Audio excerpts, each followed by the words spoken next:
Nah, eh, Bismillahirrahmanirrahim. Assalamualaikum warahmatullahi wabarakatuh. Waalaikumsalam.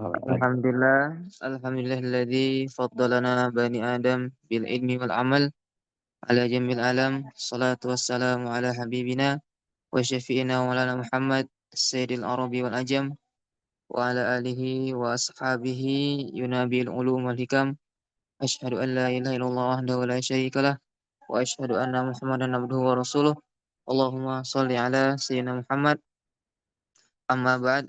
Alhamdulillah pada kesempatan pagi hari ini kita memulai kembali diskusi buku The Concept of Education in Islam karya Profesor Diraja Tan Sri Dr. Syed Muhammad Naqib Alatas yang alhamdulillah kemarin beliau baru saja milad ya, yang ke berapa saat 94 ya. Ya, jadi semoga beliau dimudahkan dalam segala urusannya dan kita bisa mengambil manfaat yang telah beliau tuliskan pada buku yang insya Allah akan kita diskusikan pada pagi hari ini. Pertemuan kemarin kita sudah membahas tentang bagaimana tujuan penulisan The Concept of Education in Islam. Kemudian kita sudah mengenal pengarangnya dan bukunya apa saja yang akan dibahas. Maka insya Allah pada pagi hari ini di pertemuan yang kedua pada tanggal 7 September atau 14 Rabiul Awal kita akan membahas tentang hakikat ilmiah bahasa Arab atau apa namanya konsep tentang bahasa Arab yang insya Allah akan disampaikan oleh Al-Ustadz Muhammad Khalid MPD. Tanpa berlama-lama insya Allah kita akan mendengar paparan beliau. Waktu dan tempat kami persilahkan. Bismillahirrahmanirrahim. Assalamualaikum warahmatullahi wabarakatuh. Alhamdulillah wassalatu wassalamu ala Rasulillah wa la haula wa la quwwata illa billah amma ba'd. Subhanaka la ilma lana illa ma 'allamtana innaka antal alimul hakim. Rabbi shrah li sadri wa yassir li amri wa hlul 'uqdatam min lisani yafqahu qawli. Pertama-tama marilah kita ucapkan rasa syukur kepada Allah Subhanahu wa taala sehingga kita bisa kembali melanjutkan bedah buku The Concept of Education karya Syed Muhammad Naqib Alatas. Yang kedua, salawat dan salam kita haturkan kepada Nabi Muhammad SAW yang mana kita sekarang berada di bulan Maulid, bulan yang penuh keberkahan ini. Eh, saya ucapkan terima kasih juga kepada saudara Ivan yang telah memberikan waktu dan kesempatan untuk memaparkan buku bagian dari sifat ilmiah bahasa Arab. Baik, saya izin share screen terlebih dahulu.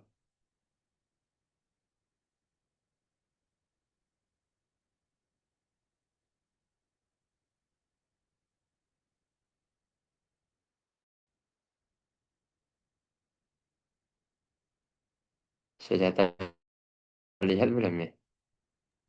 Masih loading set, masih muter-muter kalau Diana. Oh iya. Eh, kayaknya di laptop Anda juga menunggu respon.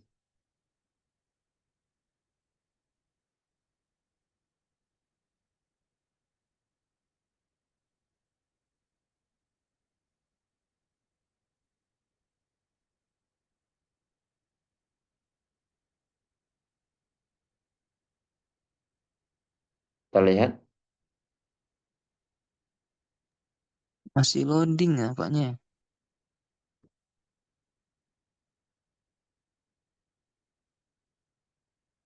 Masih loading. Yang lain gimana? Mas Azrul. Apa kabar?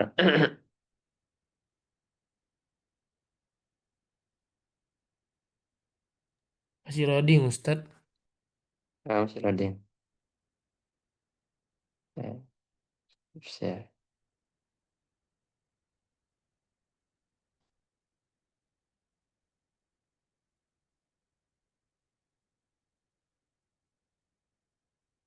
Kayaknya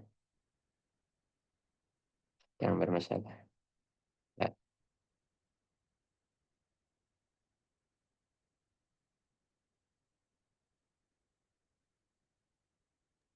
Atau mungkin Mas Azrul bisa share screen kali ya?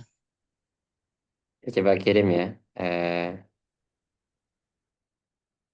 PPT yang terbaru. Tadi saya edit-edit. Cuman masih error sebentar.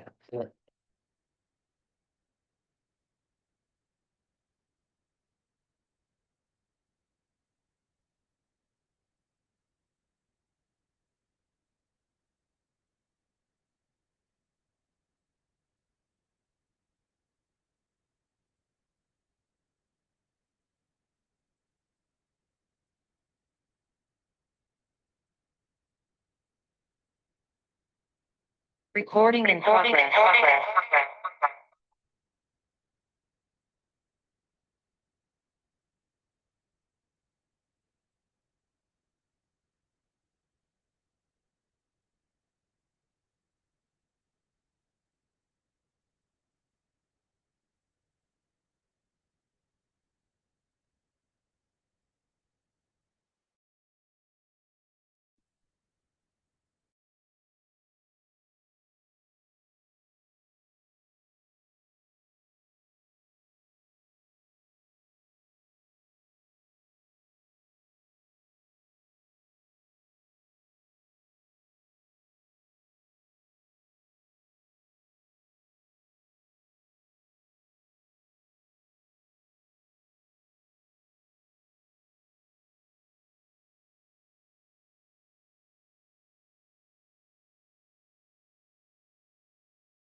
Ya, coba izin kirim file ya di grup ya. Nanti mungkin ada yang bisa bantu membagikan.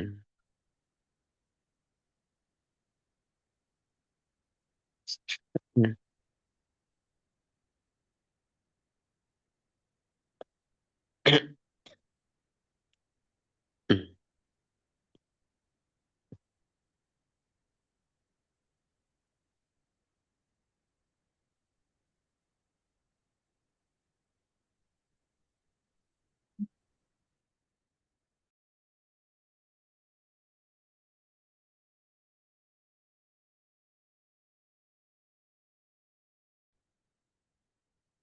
Ya, kayaknya nggak bisa kalau apa namanya saya share screen. Barangkali kayaknya. Terus saya coba share di grup diskusi juga ya. Mungkin teman-teman juga ada yang berkenan bantu sifat ilmiah bahasa Arab.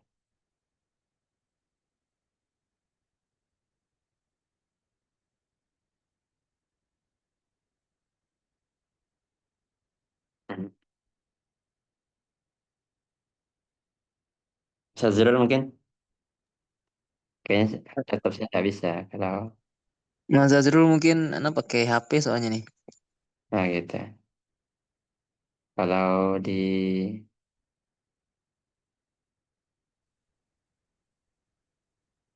bentar. Bantu, Ustad. Oh ya, boleh boleh silakan. Sudah saya share di grup itu ya. Ya. Eh, filenya Oh, di grup diskusi. bukan host. Oh ya, jadi host Ah, dulu. iya. Kang Irfan yang bisa. Se Irfan, Ya. ini Ustaz Akbar bisa dijadikan host. Oke, sudah. Sudah Mas. Ayo.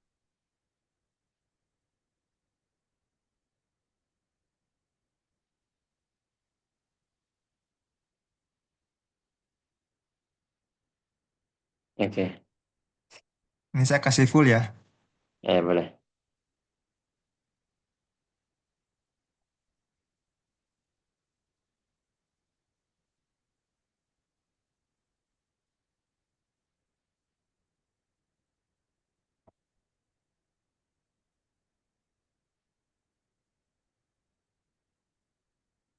Bismillahirrahmanirrahim. Eh, saya dapat bagian dari diskusi buku ini adalah tentang sifat ilmiah bahasa Arab ya. Jadi judul pertama dalam buku ini adalah bahas tentang bagaimana bahasa Arab itu bisa menjadi pondasi dalam keilmuan Islam. Saya teruskan.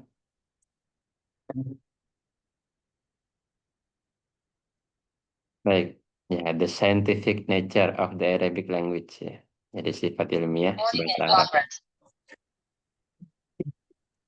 Nah, saya baca Indonesianya saja ya, biar sekalian menerjemahkan.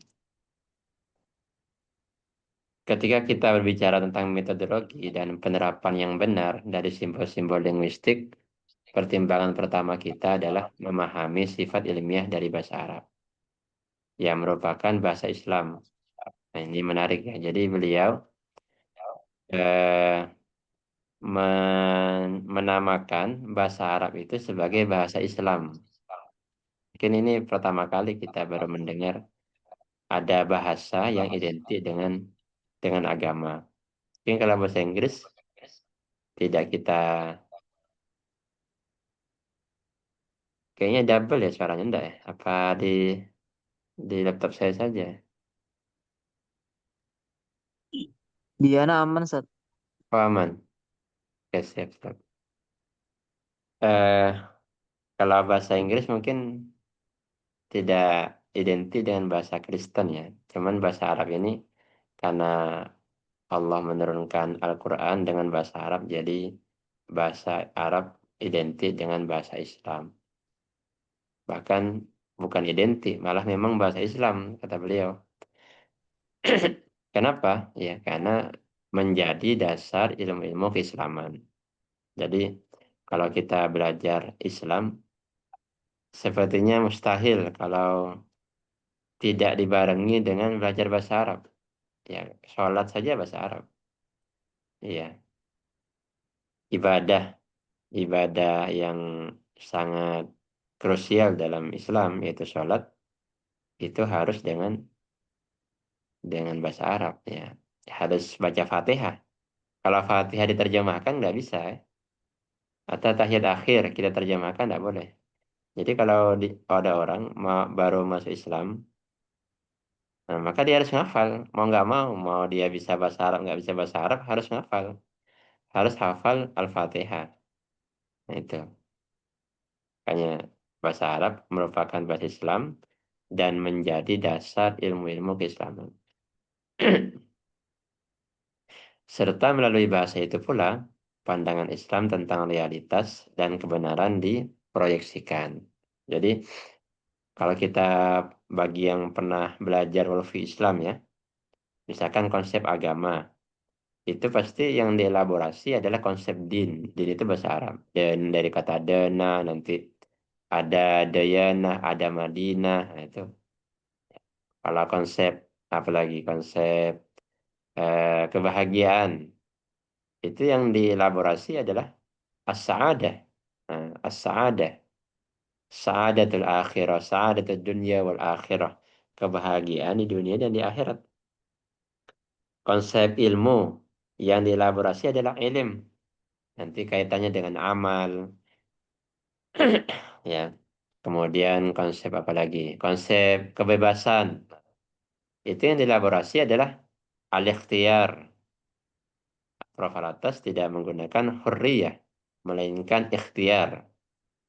Kalau konsep pendidikan beliau pakai istilah adab, bukan tarbiyah, bukan ta'lim. Nah, itu kan semuanya adalah proyeksi tentang realitas dan kebenaran dalam pandangan Islam dan dan penjelasannya yang diambil dari bahasa Arab. Ini titik krusial dari bahasa Arab.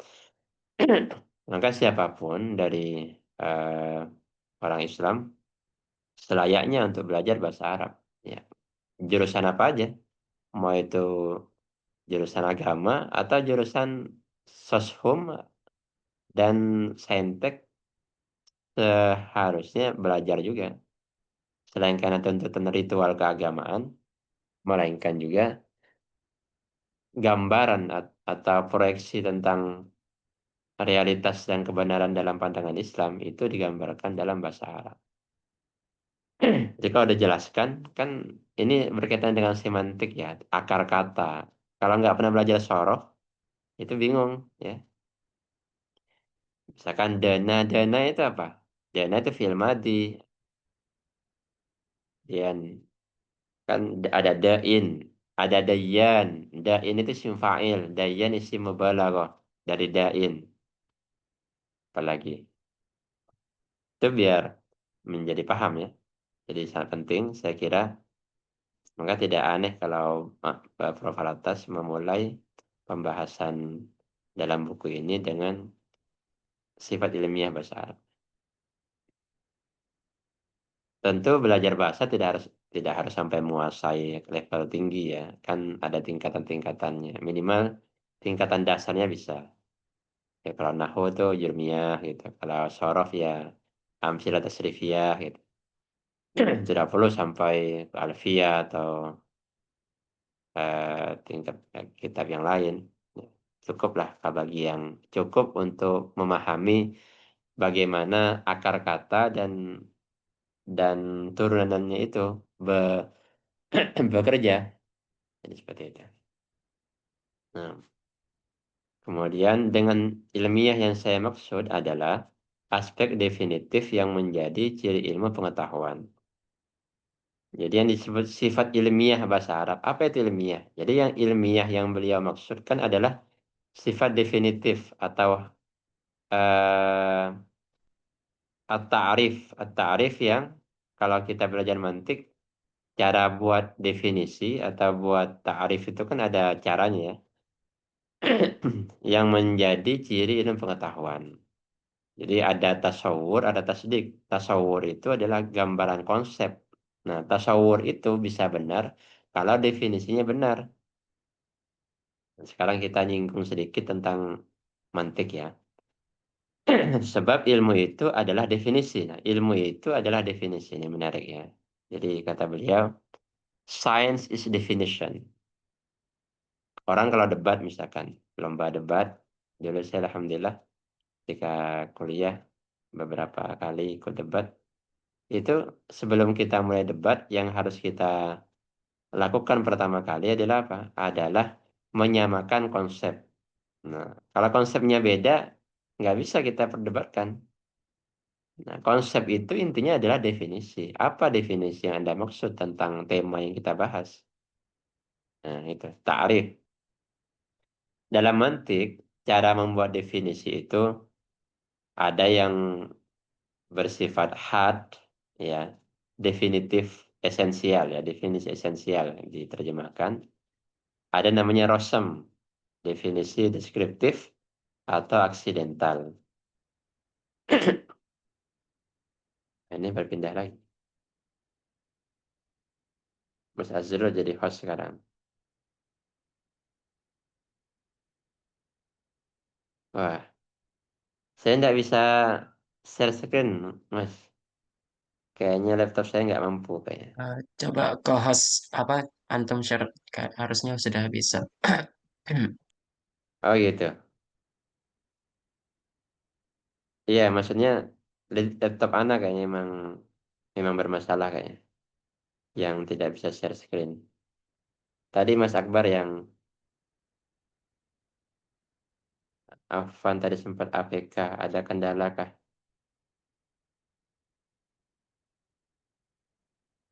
Oke, saya coba jadikan Mas Akbar co-host lagi ya, dan membantu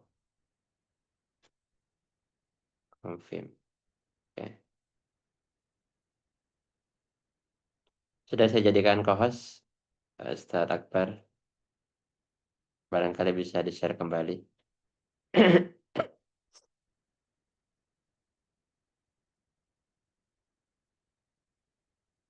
Baik, sambil menunggu ya.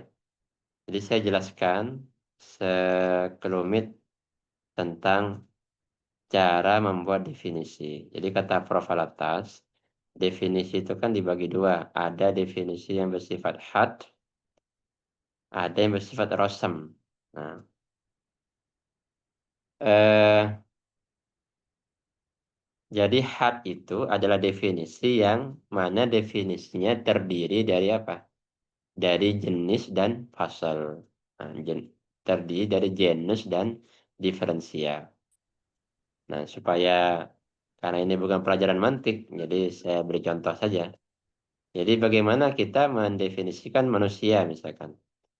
Manusia itu insan. Nah, dalam mantik biasanya jenisnya adalah hayawan, makhluk hidup ya, atau hewan, lebih tepatnya makhluk hidup.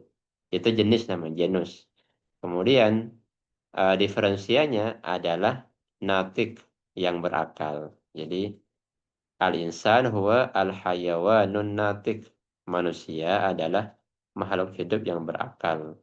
Itu definisi yang had, yang paling baik lah eh, kalau dilihat secara strata ya.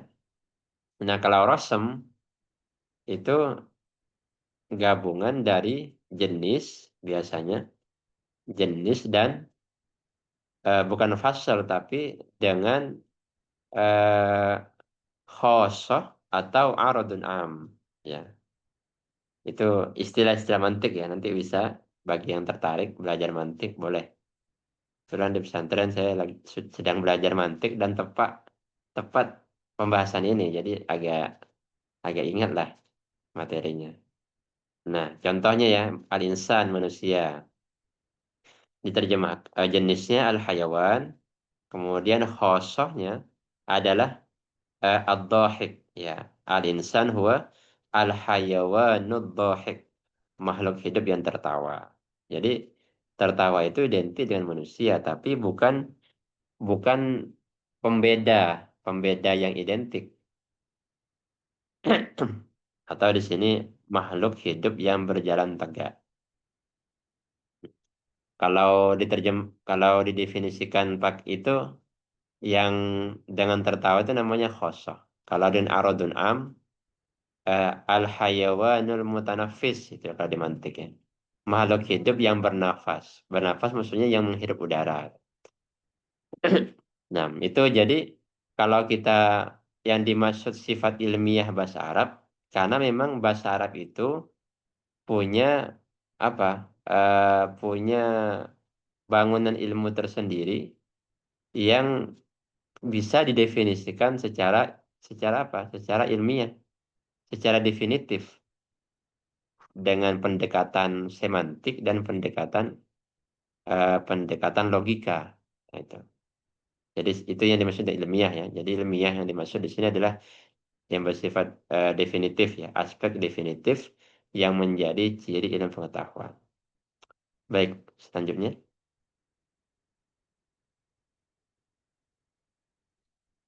Slide selanjutnya. Oke. Struktur ilmiah bahasa Arab dibuktikan oleh kenyataan sederhana bahwa bahasa itulah yang menjadi bahasa Al-Quran diturunkan. Ini pertama, beliau sepertinya mengutip ayat yang berbunyi Inna anzalnahu Qur'anan Arabiyyan la'allakum ta'qilun. Yusuf ayat kedua. Sesungguhnya kami turunkan ia, yaitu Quran, sebagai bahasa Arab agar kalian bertakwa. Jadi Allah memilih bahasa Arab sebagai bahasa yang digunakan dalam menggambarkan firman-Nya. Nah, otomatis tentunya selain sudah bahasa Arab ini sudahlah sifatnya bagus ya. Dia punya tradisi tersendiri dari masa jahiliyah dulu. Kemudian Allah jadikan bahasa Arab sebagai bahasa Quran. Semakin bahasanya semakin terkonsep dan punya unsur wahyu di sana. Ketika Allah yang Maha Mulia dan Maha Tinggi berfirman bahwa Al-Quran dalam bahasa Arab tidak mengandung kebengkokan. Jadi dalam Az-Zumar ayat 28 berbunyi Qur'anan Arabiyyan ghaira dhi iwajin la'allahum yattaqun. Nah, Qur'anan Arabiyyan. Jadi beliau tidak mengutip Yusuf ayat 2, yang saya tambahkan di sini dari lain yang menunjukkan bahwasanya Quran ini berbahasa Arab. Karena dalam diskursus ulumul Quran itu ada perdebatan apakah ada bahasa lain selain bahasa Arab di Quran. Itu ada perdebatan sendiri antara para ulama ya. Cuman mayoritas ya tentunya bahasa Arab di Quran. Nah, Quran Arabian, Quran itu berbahasa Arab ghairu dhi iwajin. Dia tidak bengkok.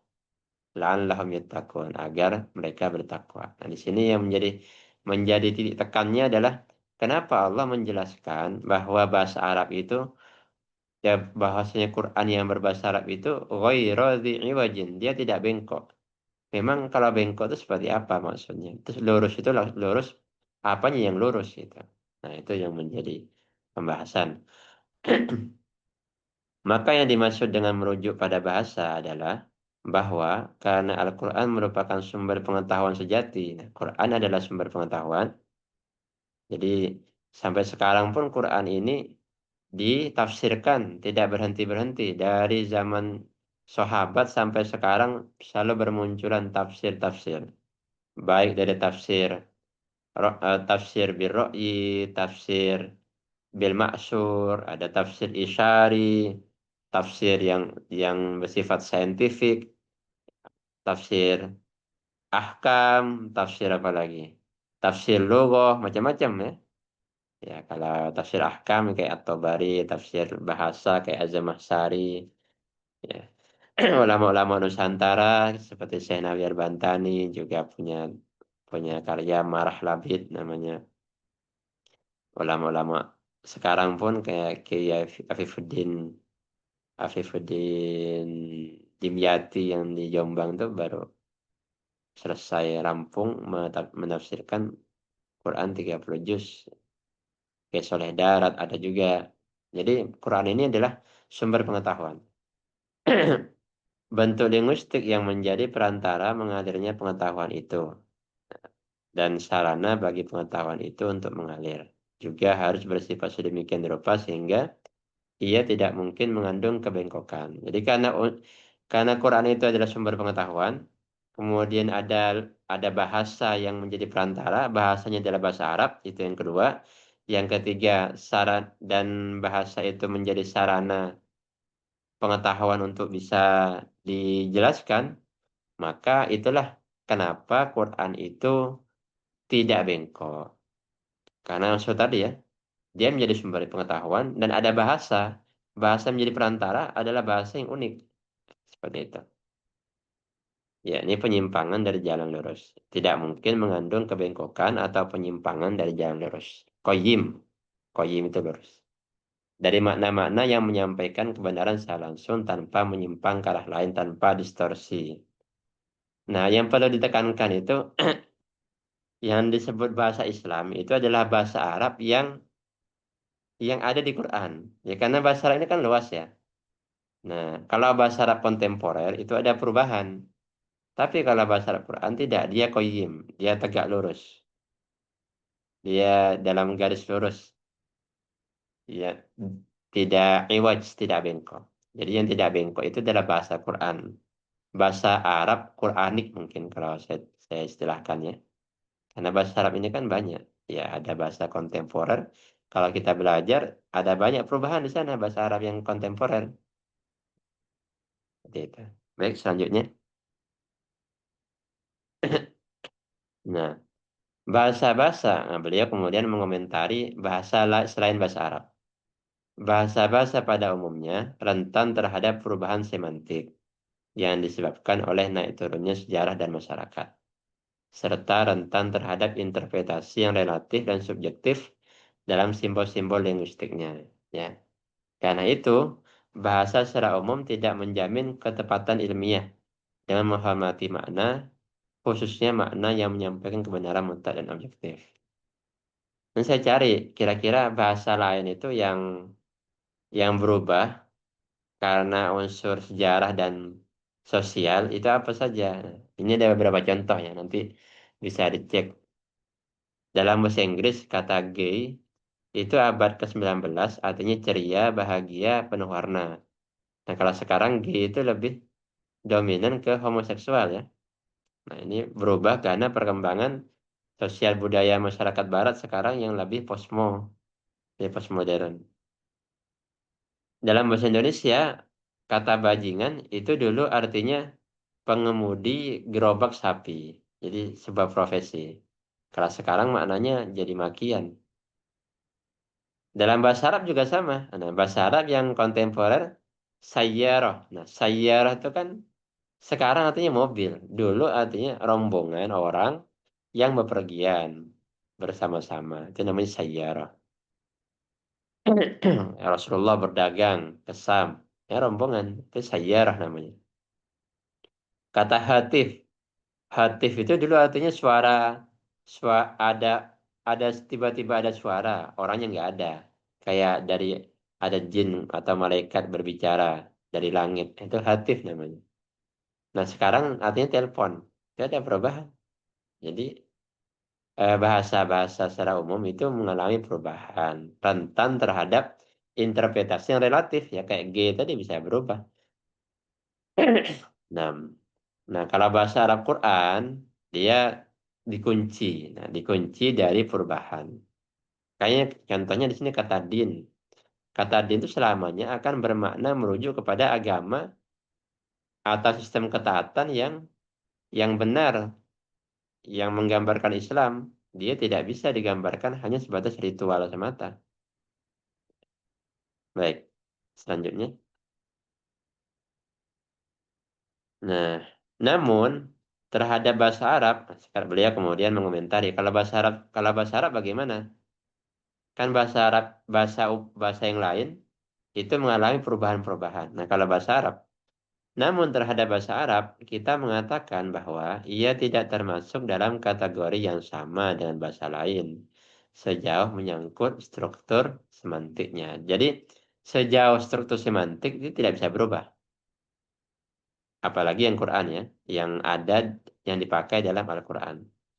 Hal ini kenapa terjadi? Disebabkan oleh kenyataan bahwa pertama, struktur linguistiknya dibangun di atas sistem yang kokoh dari akar kata. Jadi ada akar kata. Karena punya akar kata, jadi tidak bisa berubah dia. Ya, misalkan apa? Misalkan apa ya?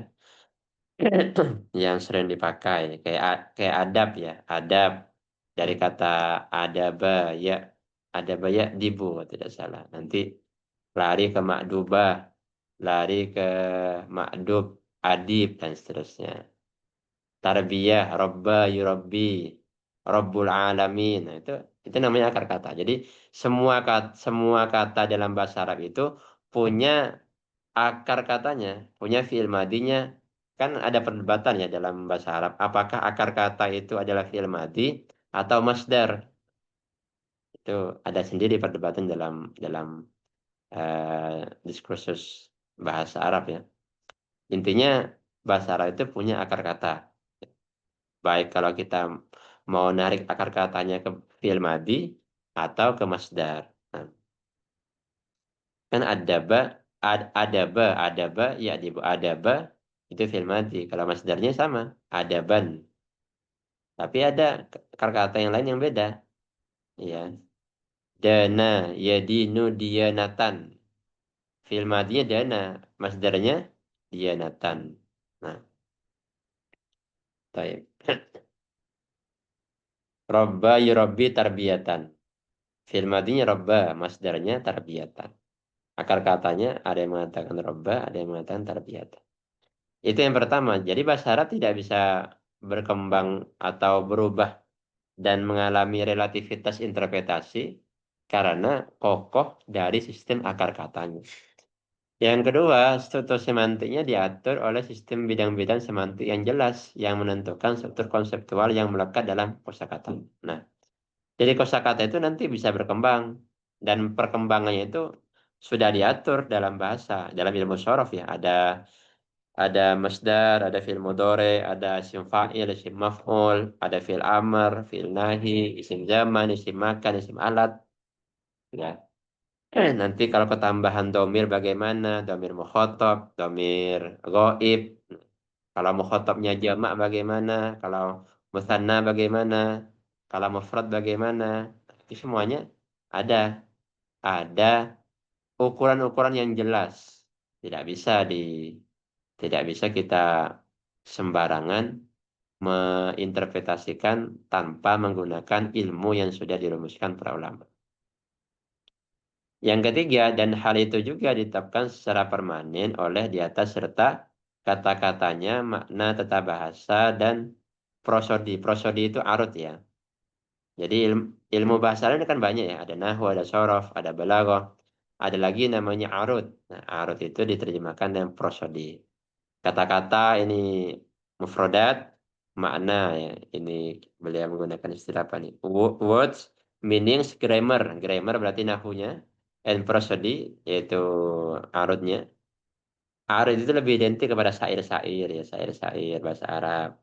Telah dicatat serta ditetapkan secara ilmiah sehingga tetap memiliki ketetapan semantik. Nah, nanti beliau akan menjelaskan bagaimana sejarah proses pencatatan eh, leksikografi, kemudian dimensi semantik dalam setiap ilmu itu sudah dari sejak masa klasik ya masa awal sampai sekarang masih berlanjut itu. Jadi ada tiga perkara kenapa bahasa Arab itu dia tidak mengalami perubahan. Pertama karena dia punya akar kata. Yang kedua akar kata itu nanti dikembangkan dalam bentuk bidang-bidang semantik yang jelas. Yang ketiga semuanya itu ditulis secara ilmiah, secara terus-menerus berangsur dari sejak zaman awal sampai sekarang. Baik, selanjutnya. Nah, ini yang beliau sampaikan. Sejak periode paling awal Islam, para ahli leksikologi Muslim sangat menyadari karakter ilmiah bahasa Arab. Dan orang-orang Arab, sejauh pengetahuan saya, mungkin merupakan orang-orang pertama dalam sejarah umat Islam, umat manusia, yang dengan serius menyusun leksikon-leksikon yang berkaitan dengan bahasa mereka. Nah, ini pandangan beliau ya. Kata beliau, bahasa Arab ini orang-orang Arab lah yang pertama kali dengan serius menyusun leksikon atau apa kata-kata dan makna-maknanya selama lebih dari 1.000 tahun tanpa terputus sejak masa Ibn Abbas, berarti zaman sahabat ya, hingga sekitar 200 tahun yang lalu dari masa kita sekarang yaitu masa Said Murtado Az-Zabidi. Ini kayaknya yang mensarah Ihya Ulumuddin.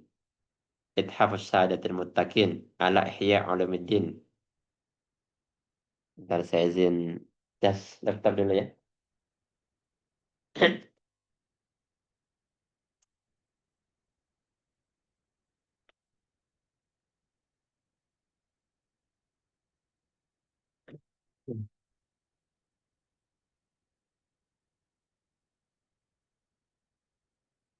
Baik. Kaum muslim terpelajar telah bekerja keras dan menghasilkan leksikon-leksikon yang tebal. Beberapa mencapai lebih dari 20 jilid. Saya ini mempersiapkan bagian ini, saya kan download beberapa kamus yang beliau sebutkan. Itu downloadnya aja makan berjam-jam, apalagi bacanya. Downloadnya aja. Yang penting download bacanya nanti. Kalau diberi taufik dan hidayah. Dan sebagian lainnya dimasukkan untuk mencapai lebih dari 60 jilid. Kapan bacanya itu? Kita kalau mau serius di bidang bahasa, ada namanya siapa tuh ya? Orientalis yang suka mengkritik hadis, yang punya teori common link. Lupa saya namanya. Itu katanya setiap hari kerjanya di perpustakaan terus ya kemana-mana. Ya, kita mungkin kalau mau berkhidmah ke bahasa Arab ya harus seperti itu ya mungkin. Sekarang ahli bahasa Arab di Indonesia barangkali mungkin Mas Akbar bisa siapa ahli bahasa Arab yang benar-benar pakar itu. Guna menjaga kemurnian serta otoritas makna dalam bahasa Arab. Oke, selanjutnya. Nah, kata beliau, Ibn Abbas sendiri adalah orang pertama. Ibn Abbas himself was the first to affect the evaluation of the method of determining authentic and authoritative meaning. Jadi kata beliau, Ibn Abbas yang pertama kali melakukan evaluasi terhadap metode penentuan makna yang autentik dan otoritatif. Suatu upaya yang ia mulai dalam proses tafsir Quran. Jadi Ibn Abbas ini kalau menafsirkan Quran, beliau salah satu caranya adalah merujuk kepada apa? Kepada syair-syair atau kepada bahasa jahiliyah. Bahasa jahiliyah ini bukan bermakna bahasa bodoh ya, bukannya. Bahasa jahiliyah itu bahasa yang bahasa Arab murni. Kita kan tahu ya Imam Syafi'i dulu karena saking pengen tahu belajar bahasa Arab murni sampai datang ke apa? Ke suku apa ya lupa namanya. Beliau tinggal di sana bertahun-tahun untuk belajar bahasa Arab. Padahal beliau orang Arab. Nah, berarti bahasa Arab itu ada pembagian-pembagiannya kan? Nah, itu. Ibn Abbas ini lahir 619, wafat 687. Dikenal dengan Turjumanul Quran atau Bahrul Ilm. Beliau yang didoakan oleh Rasulullah, Allahumma faqihhu fid din walimhu ta'wil. Contoh terjemahan, contoh tafsiran beliau ya. Beliau ditanya, apa maksud dari Fatirus samawati wal ard? Jadi sahabat tidak paham. Yang dimaksud Fatir itu apa? Jadi para sahabat juga banyak nggak paham. Nah, kalau tidak paham makna dari Al-Quran, nanyanya ke siapa? Nanyanya ke Ibn Abbas. Karena Ibn Abbas ini dapat doa dari Rasulullah supaya diberikan pemahaman untuk mentakwil Quran.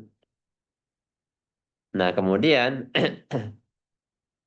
Ibn Abbas ini berkata, jadi suatu ketika beliau mendengar dua orang Arab berselisih. Jadi ada dua orang dari bangsa Arab berselisih tentang sumur. Nah, barangkali nanya, ini sumur saya, bukan satunya ini sumur saya gitu.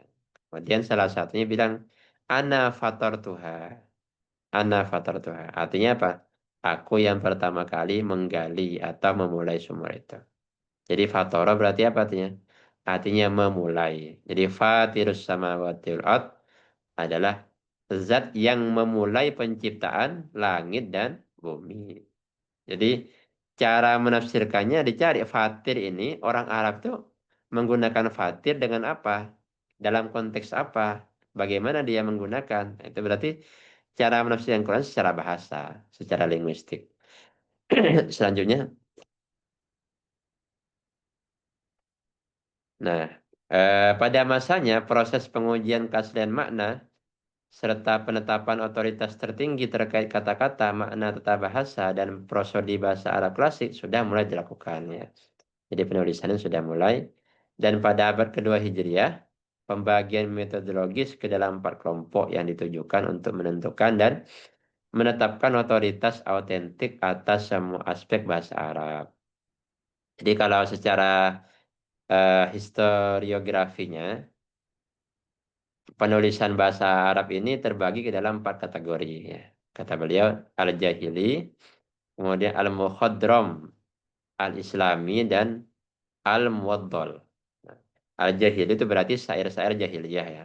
Kayak Imrul Qais ya, Umrul Qais biasa kita dengar ya. Zuhair bin Abi Sulma, Labid bin Rabi'ah. Yang biasa kalau kita belajar alfiyah itu kan biasa yang menjadi dalil itu adalah syair, ya syair-syair jahiliyah. Tuh, kalau belajar bahasa Arab. Jadi dalil yang digunakan adalah syair.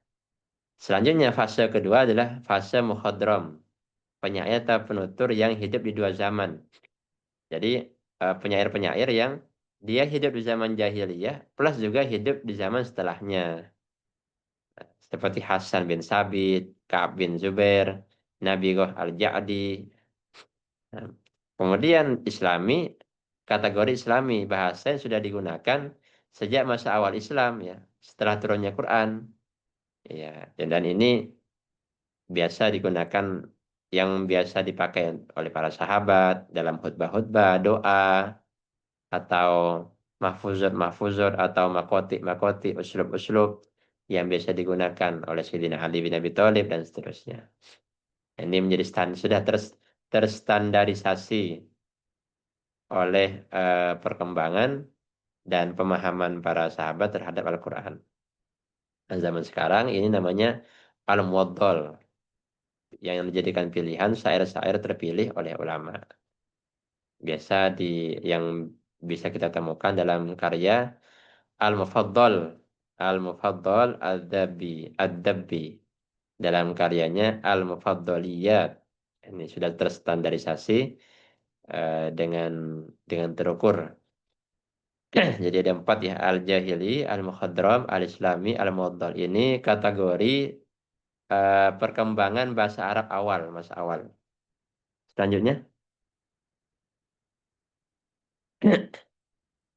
ditegaskan pula di kalangan Arab bahwa otoritas tertinggi terkait semua aspek bahasa dengan pengecualian prosodi.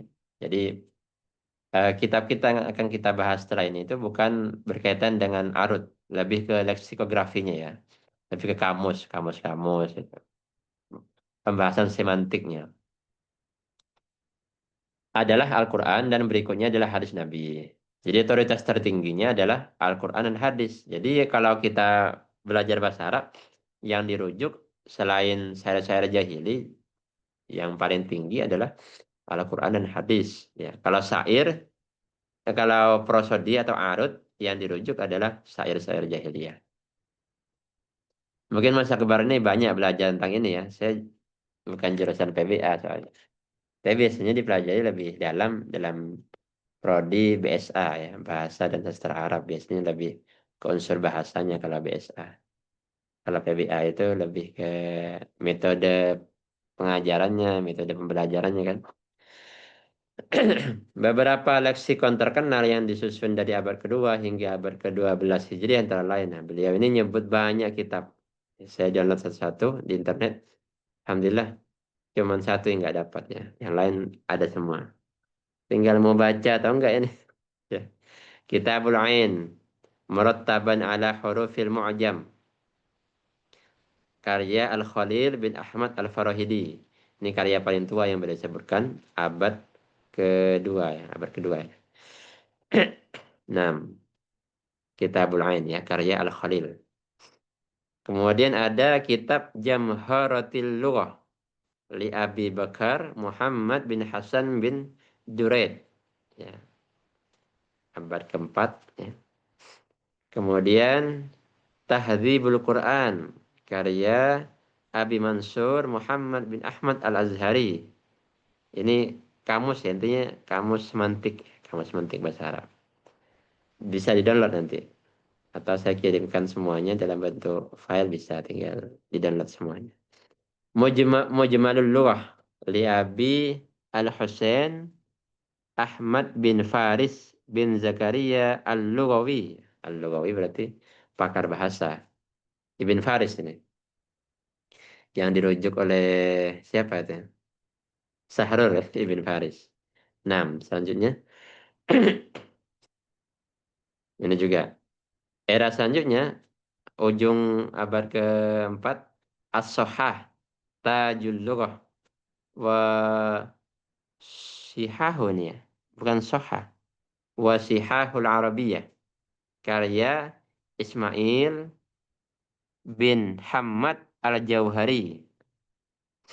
Kemudian Al-Jami' fil Lughah Qit'atun. Ini sebenarnya saya tidak ketemu ya kitab Al-Jami' karya Al-Qazas. Al-Jami' fil Lughah Qit'atun min Mu'jamin Mafqud. Jadi kayaknya kitabnya hilang, mungkin sebagiannya ditemukan mungkin. Karena pentahkiknya Abu Anwar Sabbah Muhammad.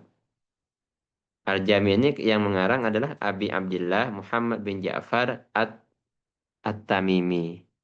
Al-Mu'arraf Al-Ma'ruf bil Qazzaz Al-Qayrawani. Orang Kairouan. Ya.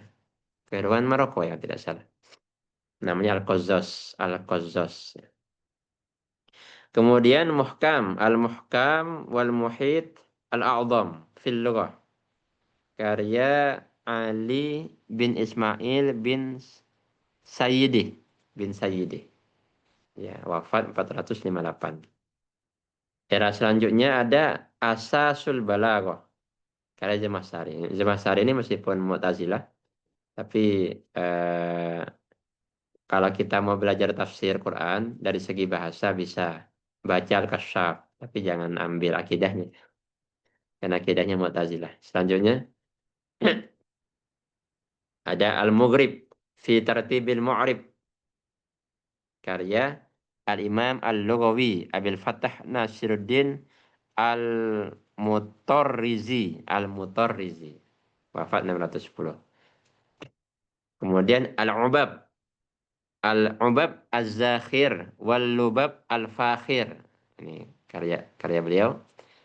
Pengarangnya Al-Imam, ini siapa nih? Al-Hasan bin Muhammad As-Saghani. As-Saghani. Wafat 680. Nah, ini yang terkenal, yang paling terkenal, mungkin paling sering kita dengar ya, Lisanul Arab Ibn Mandur. Beliau berarti wafat 711. Ada Al-Misbahul Munil fi Gharib Syarh Al-Kabir Lirrafi'i. Ta'rif Al-Alim Al-Allama Ahmad bin Muhammad bin Ali Al-Mukri Al-Fayumi. Karya Al-Fayumi. Misbah. Selanjutnya. Ini disebutkan semua ya sama Prof. Alatas di bukunya. Jadi saya cuma cari PDF-nya, saya ambil covernya saja. Yang mau baca silakan. Mughnil Labib an Kutubil Arif. Karya Ibn Hisam Al-Ansari. Wafat 761. Al-Qamus Al-Muhid lil Fairuzabadi. Kayak bahasa Turki gitu ya. Orang-orang Turki. 816 Hijriah. Tajul Arus min Jawharil Qamus. Karya Az-Zabidi. Ini yang kata beliau tadi. Murtado Az-Zabidi. Punya karya namanya Tajul Arus. Ya, beliau mengidentifikasi karya terakhir ya. Karya terakhir. Eh, karya terakhir ulama zaman sekarang. 1200 berarti 200 tahun yang lalu. Kalau di pondok modern tuh biasanya pakai munjid ya. Munjid nggak dimasukkan karena yang ngarang orang Yahudi ya. Tapi entah kenapa di pondok pesantren tuh, khususnya pondok modern pakainya munjid. Wallahu a'lam. Nah, selain secara leksikon, secara bahasa, ada yang membuat kamus dalam bentuk definisi-definisi secara ilmu pengetahuan. Di antaranya Kitab Ta'rifat karya Al-Jurjani. Selanjutnya. Nah, sama Mawsu'atu Kasyaf. Kasyaf Istilahat Al-Funun wal Ulum. Karya At-Tuhanawi. Ini bersifat apa? Kamus-kamus istilah teknis yang berkaitan dengan seni Islam, ilmu pengetahuan, dan metafisika. Dia kata beliau, selain daftar ringkas leksikon-leksikon yang disebutkan di atas, leksikon yang menunjukkan perhatian terbesar dan penelitian yang penuh ketelitian, di mana para ulama Islam terdahulu bekerja keras untuk menghasilkan karya yang penuh keaslian, otoritas, ketepatan, dan keluasan yang tidak tertandingi dalam bahasa lain. Kita juga dapat menambahkan kamus-kamus istilah teknis, kayak tadi ya ta'rifat, al-kasyaf, nah, yang juga berisi penjelasan dalam bahasa Persia untuk sebagian istilah Arab yang tercantum dalamnya. Ya, dalam kitab Kasyaf ini ada juga istilah-istilah Persia yang digunakan. Selanjutnya, dalam semua karya besar yang terkenal itu, catatan kata dan maknanya serta cara penggunaan yang benar disajikan dengan ketelitian ilmiah, lengkap dengan otoritas yang dikutip dalam setiap kasus. Kita menyebut semua ini untuk menunjukkan bahwa upaya pencatatan yang begitu teliti dan produktif mengenai makna dan penggunaan kosakata Arab Islam. Nah, kosakata Arab Islam beliau menggunakannya ya. Kosakata Arab Islam. selama lebih dari 1000 tahun sejak periode awal Islam merupakan bukti nyata sifat ilmiah bahasa Arab tersebut. Bahasa ini mendefinisikan realitas dan kebenaran sebagaimana diproyeksikan dalam pandangan dunia Islam, sehingga menjamin ketepatan dan ketetapan semantik. Nah, barangkali ada kaidah yang perlu mungkin kita singgung ya, atau apa kita kritik juga. Ya, dalam usul fikih itu ada istilah la musahata fil istilah. Ya, tidak perlu diperhatikan masalah perbedaan istilah. Intinya maknanya sama gitu. Nah, kayaknya kalau kita membaca Porfalatas ini, kaidah itu tidak bisa kita pakai ya. Karena beliau sangat sangat rigid masalah definisi, masalah semantik, masalah akar kata. Ya. Biasanya orang-orang yang tidak mau pakai ta'dib ya. Sama aja taklim, tarbiyah, ta'dib, tahdib itu sama saja itu. Biasa pakai kaidah la musyahata fil istilah. Nah, nanti mungkin barangkali bisa ada tulisan atau apa yang bisa menjelaskan bagaimana sih kaidah tersebut dipahami dan apa ada perdebatan di antara para ulama. Guys, itu mengenai bahasa Arab. Kemudian beliau setelah ini membahas bagaimana kaitannya dengan tafsir. Saya percepat ini ya, karena sudah jam 6:21. Sesungguhnya karena sifat ilmiah struktur bahasa inilah sen pertama di kalangan umat Islam ilmu tafsir, eksegesis dan komentari menjadi mungkin dan terrealisasi.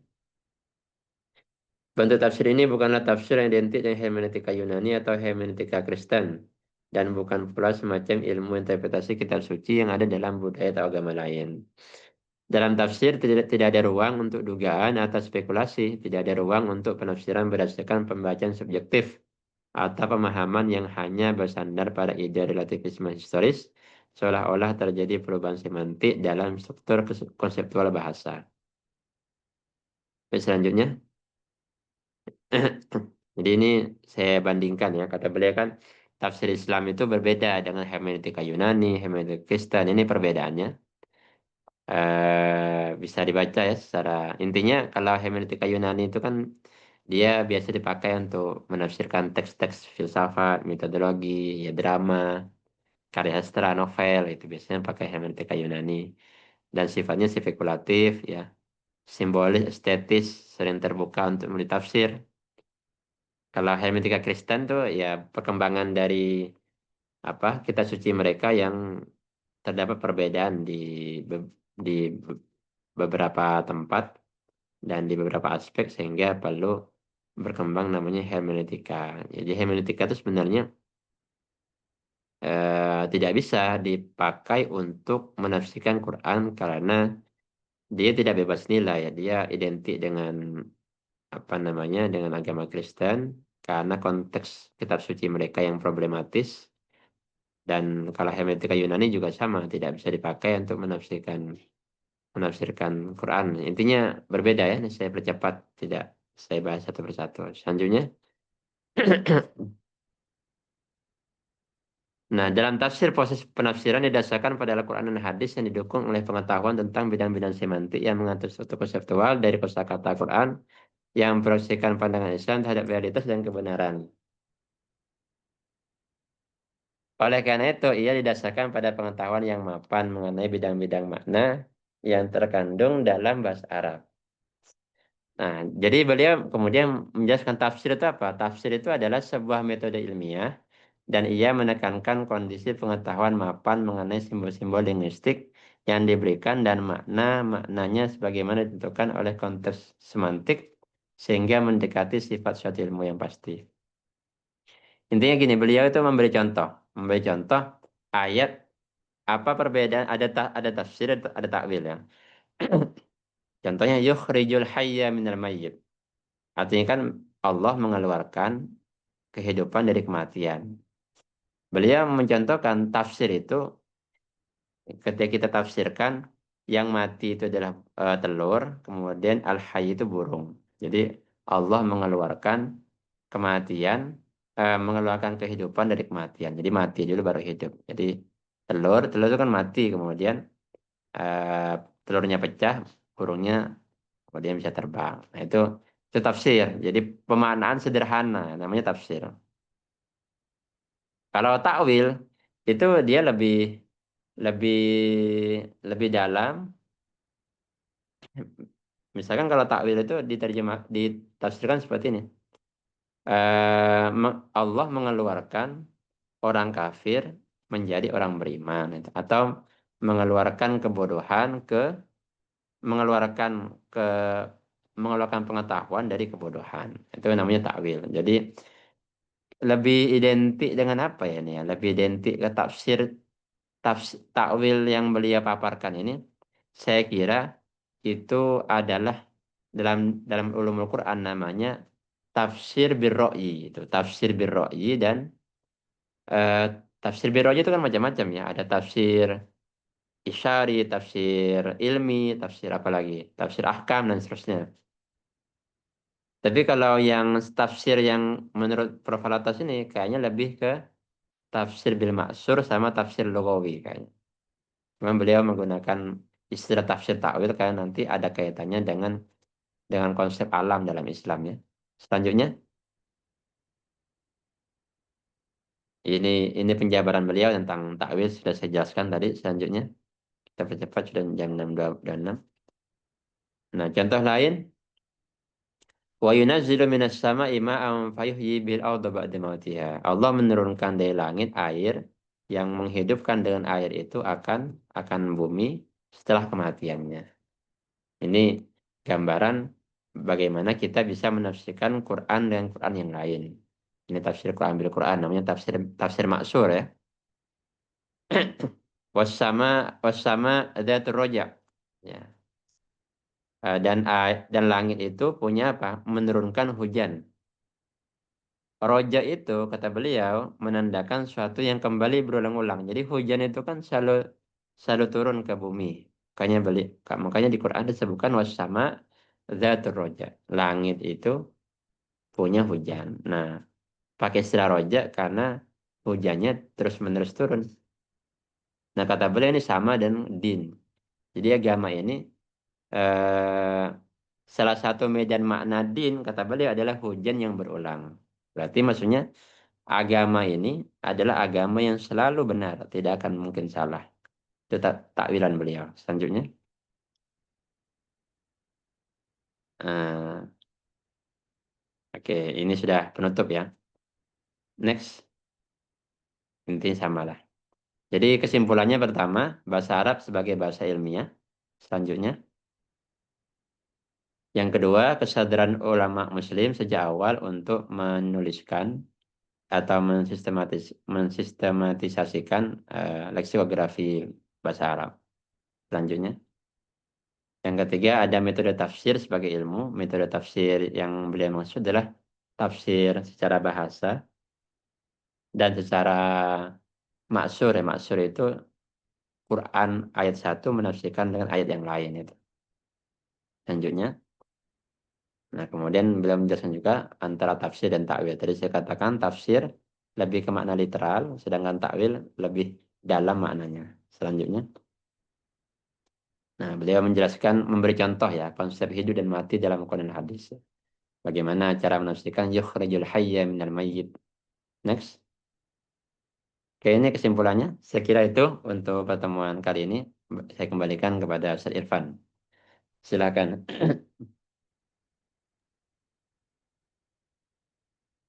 Alhamdulillah telah kita dengarkan paparan tentang diskusi kita dalam bab sifat ilmiah dalam bahasa Arab. Bahwasannya kita sudah memahami tentang paparan dari Ustaz Khalid bahwasannya bahasa Arab merupakan bahasa Islam yang mana bahasa yang menurut Prof. Alata sebagai satu-satunya bahasa yang identik dengan agama dan juga sangat ilmiah karena sudah dirumuskan oleh beberapa ulama terdahulu tentang leksikon dan juga kamus bahasa Arab yang sangat advance gitu ya. Jadi para teman-teman hadirin yang dirahmati Allah pada pagi hari ini, mungkin ada tanya jawab, ada yang ingin bertanya atau ingin menyanggah atau bahkan ingin atau yang tadi dijelaskan oleh Ustaz Farid masih ada yang mungkin belum paham, boleh kita buka termin pertanyaan untuk 3 orang penanya terlebih dahulu. Jadi monggo bagi teman-teman sekalian yang ingin bertanya boleh langsung raise hand Memberi dan pandangan. langsung ya. Eh, nah ini nih. Mungkin Mas Akbar mau bertanya? Ya, Nah, boleh. iya saya Silahkan. mau bertanya ini. Assalamualaikum warahmatullahi taala wabarakatuh. Waalaikumsalam Kita, warahmatullahi wabarakatuh. eh, karena awalan di asal kalau kita nih kan tahu kalau memang untuk merumuskan suatu ilmu kita ini kan harus membentuk pertanyaan yang benar. Apa namanya, epistemologi apalah saya lupa juga istilah filsafatnya, harus membuat suatu pertanyaan yang benar atau dari pangkalnya dulu yang betul.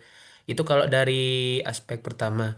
Kemudian kalau misalnya untuk penerapan kan sudah banyak tuh di masa lampau atau masa silam serapan bahasa Arab dalam pengaruh keilmuan seperti eh aljabar itu kan aljabar wal muqabalah, kemudian istilah X di dalam ilmu matematik itu kan asalnya kan dari kata syai'un yang oleh orang-orang Spanyol tidak bisa ngucap gitu, otomatis mereka serap jadi X gitu kan.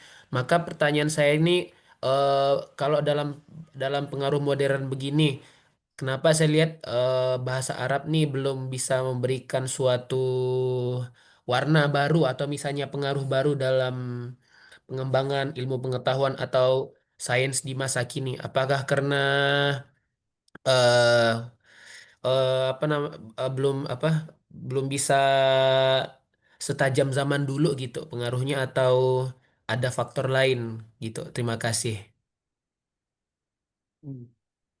So Khalid langsung apa namanya dijawab apa nunggu sampai ada yang lain bertanya, Sat? Oke, yang lain boleh kalau ada. Baik, buat teman-teman yang lain mungkin ada yang ingin bertanya seputar bahasa Arab ya. Bebas yang lain juga boleh. Apa aja. Saya juga bertanya, Ustaz.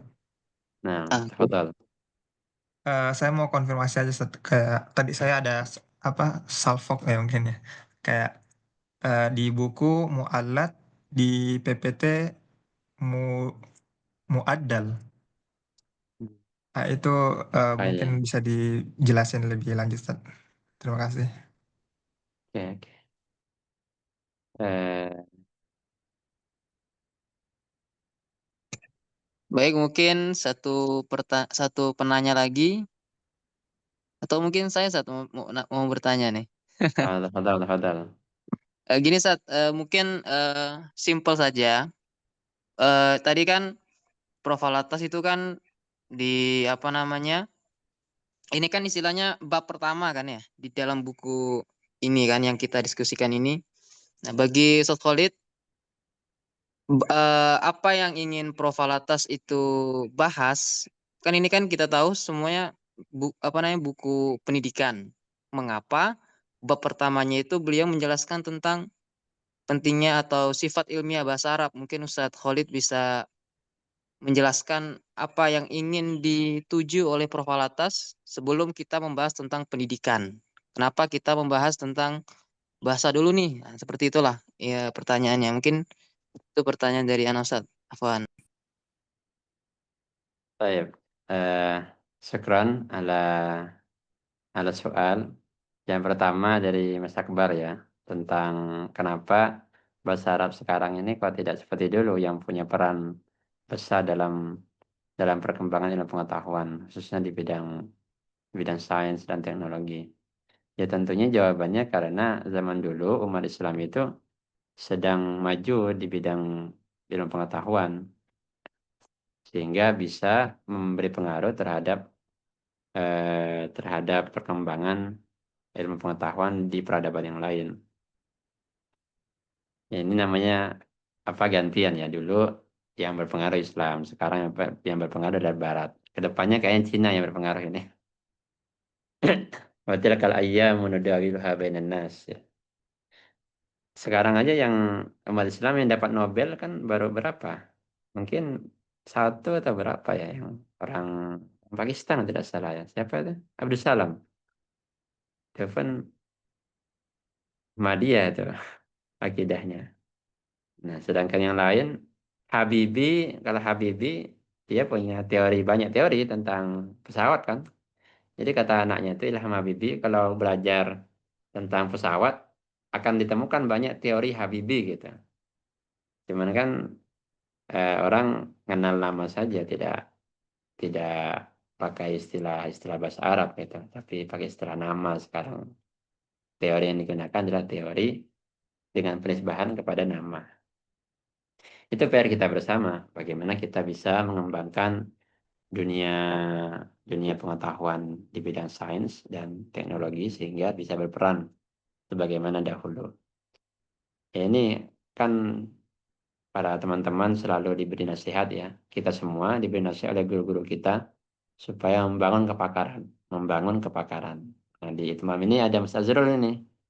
S1 ITS, S2 ITB, S3-nya IT apa lagi nih?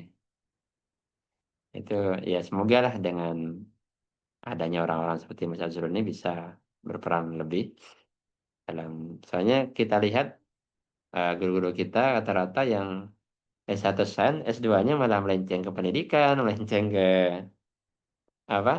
ke filsafat itu. Jadi tidak fokus di bidang sains. Dan memang karena dunia akademik di Indonesia ini tidak tidak atau tidak sedang baik-baik saja ya. Eh, Dana riset juga sedikit dan sebagainya. Banyaklah faktor. Yang selanjutnya Mas Akbar tadi iya saya cek tadi emang salah. Ada kalian yang benar al-muwallat ya. Bukan al-muwaddal. Sudah saya koreksi PT-nya nanti saya kirim ulang yang terbaru. Nah, yang ketiga adalah dari Irfan. Kenapa? Ini kan bukunya tentang konsep of education in Islam, tapi kok pembahasan pertama tentang sifat ilmiah bahasa Arab. Jadi kalau kita membahas konsep pendidikan, sebagaimana yang digambarkan oleh Prof. Alatas, tentu tidak terbatas kepada lembaga pendidikan. Jadi pendidikan dimaknai secara luas. Bayangkan pendidikan itu adalah apa? Eh, Menempatkan satu pada tempatnya sesuai pada pada pada eh, aturan dan tuntunan yang semestinya. Itu yang pendidikan kan definisinya atas itu. Nah, jadi acknowledge istilah sudah ya eh, pengakuan dan penerapan terhadap sesuatu pada tempatnya. Itu namanya pendidikan ya. Jadi bukan tidak diterjemahkan proses pembelajaran di sekolah atau di lembaga pendidikan, bukan seperti itu. Karena untuk mengetahui tempat sesuatu pada tempatnya, salah satu caranya dan paling mendasar adalah dengan merujuk kepada dimensi semantiknya gitu. Jadi seperti itu ya. Saya kira itu jawaban dari saya. Barangkali yang lain bisa menambahkan. Zul atau yang lain masih epilog boleh. Masih ada waktu nih ya, sekitar berapa menit lagi? 7 menit ya.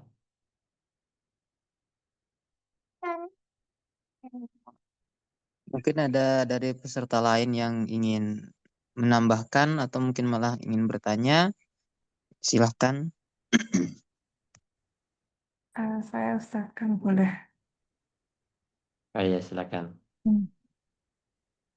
Ini Ustaz, saya tuh pernah dengar kalau salah satu sebab kemunduran umat Islam itu karena kita tuh mulai tidak menggemari tidak kayak kesadaran untuk belajar bahasa Arab itu kurang gitu kayak sekarang kan sangat relate ya kalau apapun kayak kita tuh lebih terdorong untuk belajar bahasa Inggris terus bahasa Mandarin bahasa Jerman dan seterusnya kayak gitu. Nah mungkin dari saya sendiri mungkin uh, ada pendapat soal itu atau pernah baca soal itu.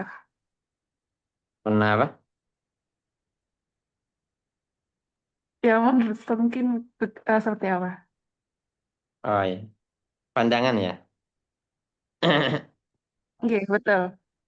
Iya, iya. Ya, jadi benar ya. Cuman di beberapa kampus itu sudah ada perubahan ya, saya lihat di UIN misalkan S1-nya itu di semester barunya sudah diwajibkan belajar bahasa Arab bahasa Inggris. Kayak UIN Malang, itu semua mahasiswanya semester tahun pertama kuliah wajib mondok, diajari bahasa Arab bahasa Inggris. Nah, saya kadang ketemu mahasiswa UIN Malang jurusan Sains Teknologi, kalau bahasa Arab nyambung, itu menarik itu loh. Bisa diterapkan dalam dalam eh eh, eh, maaf. Mas Azrul ini jurusan fisika, tapi bisa bahasa Arab karena beliau dulu mondok jadi kuliah sambil mondok. Jadi caranya banyak, bisa online ya. Kayak Mas Akbar kuliah jurusan bahasa Arab. Kalau saya mondok dulu di Gontor di Dalwa. Sekarang banyak kelas online bisa. Pokoknya tidak ada kata terlambat untuk belajar bahasa Arab. Biasanya kalau kelas bahasa Arab tuh yang ikut yang tua-tua gitu, yang sudah profesor, sudah doktor, ya. Cuman semangatnya tidak kalah. Iya. Ini Mas Azrul ada ngasih di grup rujukan definisi takwil yang Prof. Alatas cantumkan merujuk pada definisi dalam kitab Ta'rifat. Iya, jadi takwil kata beliau sarful lafzi mengalihkan aduh,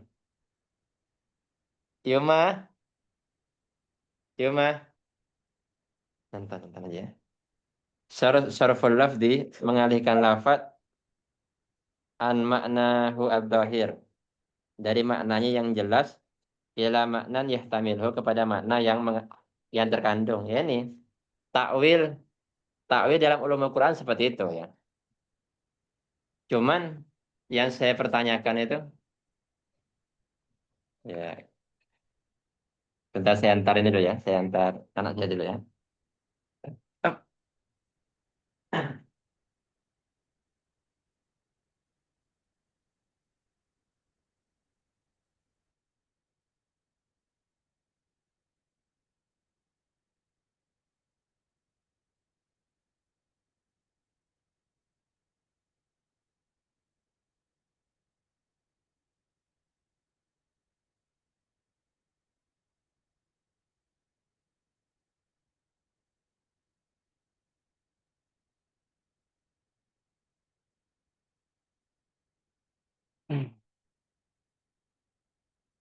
Iya, jadi yang disampaikan oleh Imam Jurjani ini itulah yang saya pahami tentang takwil ya. Jadi tak misalkan ya, takwil ini kan diskursus dalam menafsirkan ayat sifat ya, tentang ayat mutasyabihat misalkan wa yabqa wajhu rabbika, wajhun di situ kita takwil, kita alihkan menjadi dzatun misalkan. Ar-Rahmanu 'alal arsy istawa.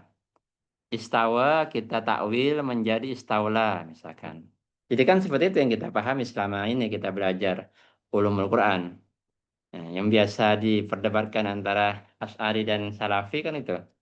Antara apakah takwil itu boleh atau enggak. Nah, ketika Prof. Alatas itu menafsirkan yukhrijul hayya minal mayyit. Tafsirnya kata beliau adalah contohnya kalau kita tafsirkan ke bu apa namanya telur ke burung. Ya, telurnya menjadi burung. Nah, itu tafsirnya. Kayaknya itu tafsir bahasa ya kayaknya. Nah, kalau takwilnya itu beliau mengartikan dari kebodohan ke pengetahuan atau dari kekafiran ke keimanan. Cuman itu kan kayaknya bukan bukan sorful lafzi itu kan. An makna hal dhahir ila maknan yahtamilu kepada makna yang mengandung. Nah, itu makna yang mengandung itu oh iya di sini ada kan. Idza kana al muhtamal setelahnya ya saya baca. Idza kana al muhtamal alladhi yarahu muwafiqan lil kitab was sunnah. Apabila yang terkandung yang dia lihat itu sesuai dengan kitab dan sunnah. Mithlu qouli ta'ala seperti firman Allah Ta'ala yukhrijul hayya minal mayyit. Allah mengeluarkan kehidupan dari kematian. In arada bihi ikhrajat tayri minal baydah. Mengeluarkan burung dari telur. Karena tafsir ini adalah tafsir. Wa in arada bihi ikhrajul mu'min minal kafir. Kalau dia memaksudkan dengan ayat ini ikhrajul mu'min minal kafir, awil alim minajair kana ta'wilan. Nah, ini kitab ta'rifat ya yang disebutkan oleh Prof. Alatas tadi, kamus kamus ilmiah ya. Ya syukran al-ifada Mas Azrul. Berarti ada pembahasan. Ini bisa juga dikatakan takwil juga berarti ya. Oke, yang lain mungkin 1 menit lagi. Barangkali kalau tidak ada bisa kita akhiri. Saya kembalikan ke moderator. Baik, teman-teman semua. Ini waktunya udah pas ya? Ya, Alhamdulillah, pada pagi hari ini kita sudah mendengarkan paparan dari Ustadz Khalid tentang hakikat atau sifat ilmiah dari bahasa Arab. Insya Allah pertemuan selanjutnya kita akan membahas tentang medan makna istilah-istilah kunci dalam Islam. Yang insya Allah akan diulas oleh Ustadz Khalid lagi, dan insya Allah kemudian kami sinyalnya nih kedengaran saja. keren. Aman. Nah, kami dari panitia Itmam mengucapkan terima kasih atas kehadiran hadirin hadirat yang insya Allah dalam berkah Allah kita bertemu kembali di pertemuan selanjutnya. Kita tutup dengan baca alhamdulillah. Alhamdulillahirabbil alamin. Wabillahi taufiq wal hidayah waridho wal inayah. Assalamualaikum warahmatullahi wabarakatuh. Waalaikumsalam Assalamualaikum warahmatullahi warahmatullahi wabarakatuh. wabarakatuh.